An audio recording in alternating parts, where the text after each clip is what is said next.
Yeah, nimefurahi kuwa hapa na nimekuwa na usiku mzuri. Nimefurahi sana na niwapongeze for a very good experience ambayo mmeipata. Sijui moyoni mwa kila mmoja, ila I do believe mmefurahia kuwa hapa. Yani the fact kwamba uko mahali alafu kuna natural feature inamtukuza Mungu 24 hours, it's a nice thing yani. Ya, kwa hiyo hongereni sana. Sasa najua nilipokuja kusimama hapa wamenitikisa kidogo, nikawa nahisi itakuwa kama jana usiku hivi, lakini haina shida. I will have some few things that I want to share with you that I think you can also have your inputs on those matters, kwa sababu they are things that concern all of us. Kwa sababu when I was given the topic, mke wangu alinicheka kwanza, kwa sababu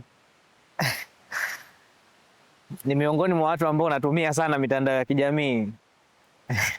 So she was like, unaenda kujizungumzia na wewe. Ni miongoni mwa vitu ambavyo of course nafanya. I'm so active on social medias. And my activeness might not be posting every day, but I'm so active. I mean, I know what happens. Kama ambavyo nadhani wengi wenu mnajua pia. Yani, I know likely if not 99.9% ya wote tuliokuwa hapa, we also active in our social medias, right? Sindio? Everyone ana account hapa, Instagram, ana WhatsApp. We also active. And it's not a bad thing. Don't you think it's a bad thing? So we get to know many things. Tunaona vitu vingi. Sasa, we have some issues that we have to think about that. The first thing that I want us to think about it ni kwamba 65.9% of the world population is active on social media. That is to begin with. 65.9. Around 5 billion people. 5 billion people are active on social media. So we have 65.9% of a population that we are also in. Mind you, Seventh-day Adventists, they don't contribute even to 10% of the world population. Are you getting my point?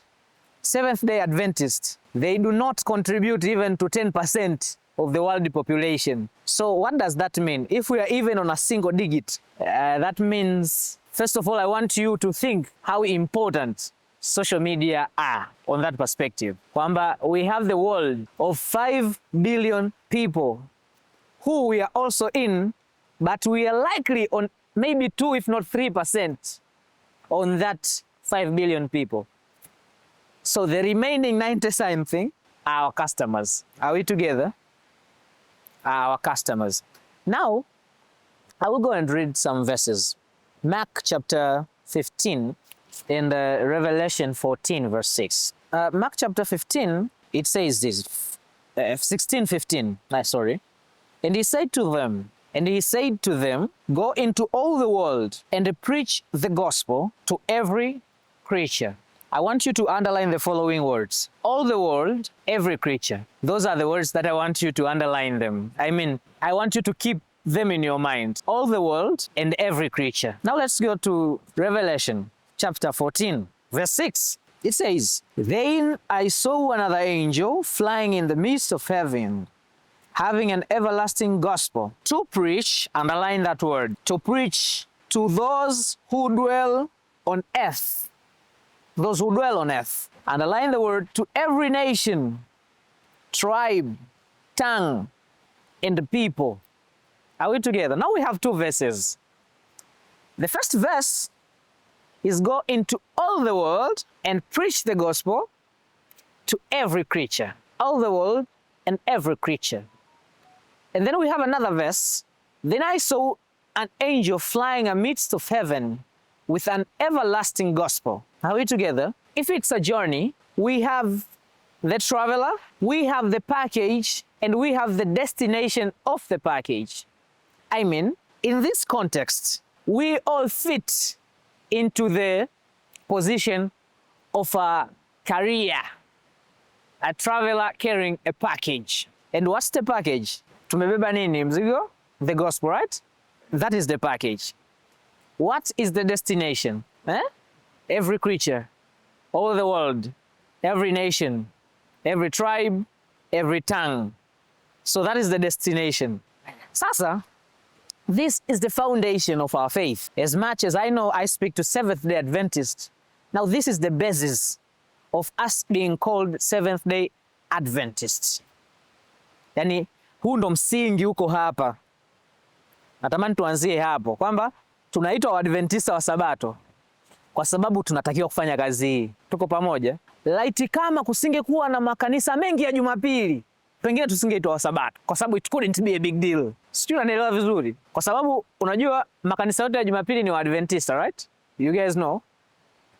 Kwa sababu Mwadventista ni mtu anayemsubiri Yesu mara ya pili. Yaani ukishakuwa na hiyo doctrine kwenye kanisa lako, you're already an Adventist. So of course, kwa sababu sisi tuko tofauti with our Sabbath, that makes us with that distinct identity kwamba we are Seventh-day Adventist. Sasa, where does social media come in? Tumesema social media for or against the gospel. Now, where do we have the line by which social media can be for the gospel or can be against the gospel? I want to take you to an architectural lecture. We have a parameter in architecture. I'm an architect by my profession. We call space. It has different meaning in different professions. But to architects, a space is a three-dimensional void or multidimensional void that can be manipulated to accommodate functions, perception, activities, and distinctions. Let me repeat that. A space is a multidimensional void that can be manipulated to accommodate function, activities, distinctions. Nitarudia sasa ili mnielewe. Ninavyosema a space is a multidimensional void, I mean this. Yani ni utupu fulani hivi wenye dimension nyingi. Kama hapa, yani this is a space. Ambapo tunaweza kumanipulate hii nafasi tuka accommodate function, which what you did here is manipulation of the space. Mmechukua viti mkaviweka hapa, sasa hivi ni sehemu ya kukaa hii. Tukivitoa hivi vitu tukavipeleka pale, hii sehemu perception yenu ishabadilika kuhusu hii sehemu, ni kitu kingine kabisa, right? Na ndio maana kwa mfano ushawahi kuhudhuria harusi iliyofanywa kwenye garden.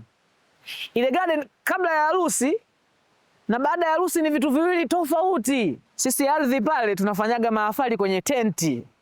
Sehemu yanapofanywa yale mahafali kwa watu wa ardhi wakipita kabla ya mahafali ni sehemu fulani ya hovyo mno, watu wanacheza mpira hapo lakini siku ya mahafali ni sehemu nyingine tena tofauti kabisa.